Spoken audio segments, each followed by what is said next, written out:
मेरे प्रिय भाई बहनों, मित्रों, साथियों एवं प्यारे बच्चों, आप सबको जय मसीह के। मित्रों, आप सब लोगों का आज भोर के समय हमारे इस चैनल में आप सबका स्वागत है। मित्रों, मुझे पूरा विश्वास, पूरी आशा है, पूरा भरोसा है कि आप सब लोग अच्छी तरह से स्वस्थ हैं, फिट हैं, क्योंकि परमेश्वर आपके साथ में है। मित्रों, भोर के समय आप लोगों के सामने फिर उपस्थित हुआ हूँ। मैं आज आपके लिए प्रार्थना करूँगा। पहले वचन बताऊँगा, फिर प्रार्थना करूँगा। मित्रों, इस वचन के द्वारा परमेश्वर आपको आशीषित करेंगे, परमेश्वर आपको बचाएंगे। मित्रों, आज का वचन है पहला कुरिन्थियों 2 अध्याय का 11 वचन है। मैं इस वचन के द्वारा बात करूँगा, इसी वचन के आधार पर प्रार्थना करूँगा। मनुष्यों में से कौन किसी मनुष्य के विचारों को जानता है? केवल उस मनुष्य की आत्मा केवल उस मनुष्य की आत्मा के जो उसमें है।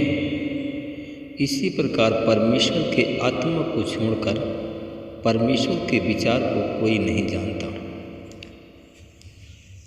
मेरे भाई और बहनों, मित्रों, मेरे साथियों, क्योंकि मित्रों, मनुष्यों में से हर एक मनुष्यों में से कौन किसी मनुष्य के विचार को जानता है? मनुष्यों के विचार को कोई नहीं जानता, क्योंकि परमेश्वर ऐसा है कि जो कि हर एक मनुष्यों के विचारों को जानता है कि क्या करने वाला है, क्या सोच रहा है। मेरे भाई और बहनों, मित्रों, मेरे साथियों, परमेश्वर प्रेम है, इसलिए प्रेम करने वाला परमेश्वर है। जैसे हम अपने बच्चों के मनों को जानते हैं, उसी प्रकार हम सब परमेश्वर के बच्चे हैं, इसलिए कि परमेश्वर हमारे विचारों को जानता है, हमारे मन की भावनाओं को जानता है। मित्रों, परमेश्वर प्रेम है, इसलिए कि हमारे सबके मन को जानता है परमेश्वर। मित्रों, एक धनी मनुष्य था जो सदा बैजंती वस्त्र मलमल पहना करता था और प्रतिदिन धूमधाम से बड़े सुख विलास से रहता था। और लाजर नाम का एक कंगाल व्यक्ति जो घाव से भरा हुआ उसके दरवाजे के सामने छोड़ दिया जाता था कि जो टुकड़े उस धनवान मनुष्य की मेज के नीचे गिरते थे वह उनसे अपना पेट भरे। इसके बाद कुत्ते भी आकर के उसके घावों को चाटा करते थे। मित्रों, ऐसा ही हुआ कि एक दिन कंगाल मनुष्य मर गया और स्वर्गदूतों ने आकर के उसे अब्राहम की गोद में पहुंचा दिया। मित्रों, वह धनी मनुष्य भी मरा और उस धनी मनुष्य को बड़े आदर सम्मान के साथ में दफनाया गया। मित्रों, वह धनी मनुष्य तब अधोलोक में बहुत बड़ी पीड़ा में पड़े हुए उसने अपनी आंखें उठाई। बहुत बड़ी पीड़ा में पड़ा हुआ था और उस पीड़ा में पड़े हुए में अपनी आंखें को उठा करके देखा और दूर से ही अब्राहम को देखा जिसकी गोद में लाजर था। मित्रों, तब धनी मनुष्य जो था उसने पुकार कर कहा कि हे पिता अब्राहम, मुझ पर दया कर और लाजर को भेज कि वह अपनी अंगुली का सिरा पानी में डुबो करके मेरी जीभ को ठंडा करे, क्योंकि मैं इस आग में तड़प रहा हूँ। मित्रों, उसके बाद में अब्राहम ने कहा, हे पुत्र, याद कर कि तू अपने जीवन में सब अच्छी वस्तुएं प्राप्त कर चुका है और इसी प्रकार लाजर बुरी वस्तु है। उसने कहा कि पर अब वह यहाँ शांति पा रहा है और तू पीड़ा में पड़ा हुआ तड़प रहा है। मित्रों, तब उसने कहा कि इसके अतिरिक्त हमारे और तेरे मध्य में एक बड़ी भारी खाई है, और वह खाई को, वह गड्ढे को मैंने निर्धारित किया। यदि यहाँ से कोई उस पार भी जाना चाहे तो वह नहीं जा सकता।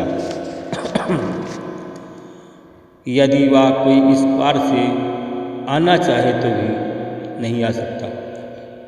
मित्रों, उसने कहा कि हे पिता, तब तो मैं तुझसे विनती करता हूँ कि तू मेरे पिता के घर में तू उसे मेरे पिता के घर में भेज दे, क्योंकि मेरे 5 भाई और हैं, कि वह उनको चेतावनी दे दे, कहीं ऐसा ना हो कि वे भी इस पीड़ा के स्थान पर चले जाएं। परंतु अब्राहम ने कहा, उनके पास तो मूसा और नबी हैं, वे उनकी ही सुने। परंतु उसने कहा कि हे पिता अब्राहम, नहीं, यदि मृतकों में से कोई भी उनके पास लौट कर जाए तो वे मन फिराएंगे। परंतु उसने उससे कहा कि यदि मूसा और नबियों की वो नहीं सुनते हैं तो उसकी भी, जो मृतकों में से जीवित होकर उनके पास जाएं तो नहीं सुनेंगे। मेरे भाई और बहनों, मित्रों, मेरे साथी, मैं उन लोगों के लिए प्रार्थना करता हूँ, जितने लोग प्रभु के लोग, चुने हुए लोग, जितने लोग प्रभु के लोग कहलाते हैं, मैं उन लोगों के लिए प्रार्थना करता हूँ। मैं देखता हूँ कि बहुत से ऐसे लोग हैं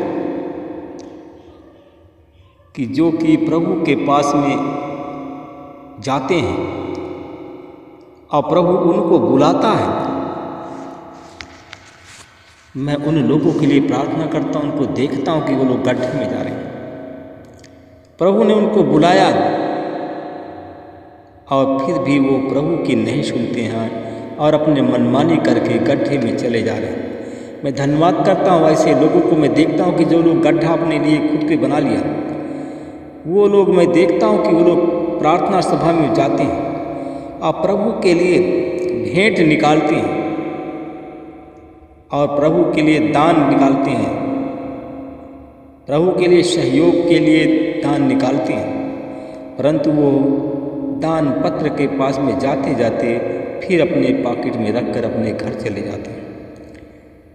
मेरे भाई और बहनों, मित्रों, मेरे साथियों, परमेश्वर क्या आप लोग परमेश्वर को धोखा दे सकते हो? क्या आप परमेश्वर को परख सकते हो? मैं ऐसे लोगों को देखता हूँ जिन लोगों ने परमेश्वर को परखा और परमेश्वर को दान निकाल कर दिखाया और अपने पॉकेट में रख करके अपने घर चले जाते हैं, तो वे लोग अपने आप को धोखा देते हैं। अब उनको गड्ढे से निकालने वाला कोई नहीं है। मैं देखता हूँ कि ऐसे बहुत से ऐसे लोग हैं जो लोग दूसरे भरमाने के चक्कर में, भरमाने वाली दुष्ट आत्माओं के चक्कर में पड़ करके आप तो भटक गए हैं, परंतु वो दूसरे लोगों को भी भटका देते हैं। ऐसे लोगों के घर में अब विनाश की घड़ी मैं देख रहा हूँ। परमेश्वर पिता ऐसे लोगों के घर में बर्बादी होने जा रही है। ऐसे लोग बर्बादी के कगार पर खड़े हैं। ऐसे लोग दंड के कारण बन गए, दंड भोगने के लिए जा रहे हैं। परमेश्वर उनको दंड देने जा रहा है। मेरे भाई और बहनों, पश्चाताप करो और प्रभु को मन्नत मानो। प्रभु आपके लिए जो गड्ढा खोद दिया है, उस गड्ढे से परमेश्वर आपको बचाएंगे। मैं उनको देखता हूँ कि उनका नाम आ उ ए ई सा ला नाम के लोग हैं, जो कि परमेश्वर जो कि मैं देखता हूँ कि जो कि परमेश्वर को लुकाते हैं, निकालते हैं और निकाल कर अपने घर में दान चले जाते हैं, लुकाते हैं। क्या आप परमेश्वर के, क्या आपके पास में जो पैसा है, क्या उसको परमेश्वर ने नहीं दिया? क्या वो परमेश्वर का नहीं है? आप लोग समझते हैं कि वो परमेश्वर का नहीं है, परंतु वो परमेश्वर का है। आप लोगों को अगर नहीं देना है तो मन से मत निकालो कि मैं परमेश्वर को ऐसा दूंगा। अगर आप ऐसा देते हैं तो परमेश्वर का कि उसकी शक्ति का, उसके सामर्थ्य को आप नहीं जानते हैं, उसके सामर्थ्य का अपमान करते हैं। मैं ऐसे लोगों के लिए प्रार्थना करता हूँ, ऐसा लोग सोचना बंद कर दें। ऐसे लोग गड्ढे में जा रहे हैं, मैं धन्यवाद करता हूँ परमेश्वर पिता। ऐसे लोग बीमारी को पाल रहे हैं, इसके कारण उनके घर में बीमारी का आगमन हो गया। मैं ऐसे लोगों के लिए प्रार्थना करता हूँ जो बीमारी के बवंडर में फंस गए, बीमारी उनकी नहीं जा रही है। मैं उनको देखता हूँ कि जिन लोग जो लोग बीमारी, मैं ऐसे लोगों को देखता हूँ जिनके घर में बीमारी इस प्रकार से पाप करने के कारण बीमारी पहुँच गई। उनका नाम APRALDN के नाम है। मैं इन लोगों को मैं चेतावनी देता हूँ और पर प्रार्थना करता हूँ कि ऐसे लोग, ऐसी जो बीमारी उनके लिए, बीमारी जो उनके घर में जा रही है, मैं उस बीमारी के लिए प्रार्थना करता हूँ कि परमेश्वर पिता बीमारी उनके घर की परेशानी से दूर हो जाए। जो लोग छोटी बीमारी, सर्दी, जुकाम, बुखार से पीड़ित हैं, आज यीशु मसीह के नाम से लोग चंगे हो जाए। महिमा प्रभु आपको देता हूँ। मैं उन लोगों के लिए प्रार्थना करता हूँ जो लोग टीबी के बीमार रोगी हैं, झोले के मारे हैं, लकवा मार दिया है, जो लोग गूंगे हैं, बहरे, बोल नहीं सकते हैं, सुन नहीं सकते हैं, उन पर मैं आपकी आशीष बोलता हूँ और यीशु मसीह के नाम से उन्हें चंगा करता हूँ। महिमा प्रभु आपके हाथ में देता हूँ। मैं उन लोगों के लिए प्रार्थना करता हूँ जितने लोग कैंसर के रोगी हैं, यीशु मसीह तेरे नाम से कैंसर के रोगी चंगे हो जाए। महिमा आपको देता हूँ। मैं उन लोगों के लिए प्रार्थना करता हूँ परमेश्वर, जितने लोग जिनके पास संतान नहीं, उन पर मैं संतान की आशीष बोलता हूँ। जो लोग नौकरी चाहते हैं, जिनको नौकरी इनके घर में नहीं है, मैं उन लोगों को सरकारी नौकरी की आशीष बोलता हूँ। सरकारी नौकरी यीशु मसीह के नाम से उनको मिले और वो लोग चंगे हो जाए। मैं धन्यवाद करता हूँ परमेश्वर पिता। जो लोग धनी मनुष्य हैं, निर्धन का अपमान करते हैं, मैं ऐसे लोगों के लिए प्रार्थना करता हूँ कि परमेश्वर पिता उनके मन और विचारों को बदल दीजिए। वो लोग निर्धनों का अपमान करना बंद कर दें। तेरे नाम की महिमा, तेरे नाम की बड़ाई हो। मैं उन लोगों के लिए प्रार्थना करता हूँ परमेश्वर, जो लोग कर्जदार हैं, उनके कर्ज की का बोझ तेरे हाथ में देता हूँ। कर्ज के बोझ के से चंगाई की सामर्थ्य को रिलीज करता हूँ। यीशु मसीह के नाम से चंगा करता हूँ। जो लोग लाचार हैं, यीशु मसीह के नाम से उनकी लाचारी चली जाए, लोग चंगे। जो लोग जिनके पास बच्चे नहीं हैं, उन पर संतान की आशीष बोलता हूँ। यीशु मसीह के नाम से ब्लेस करता हूँ। इस प्रार्थना को मैं यीशु के नाम से मांगता हूँ, आमीन। जिन लोगों ने हमारे चैनल को सब्सक्राइब किया है, हम उनके लिए रात दिन प्रार्थना करेंगे, परमेश्वर उनको आशीषित करेंगे, आमीन।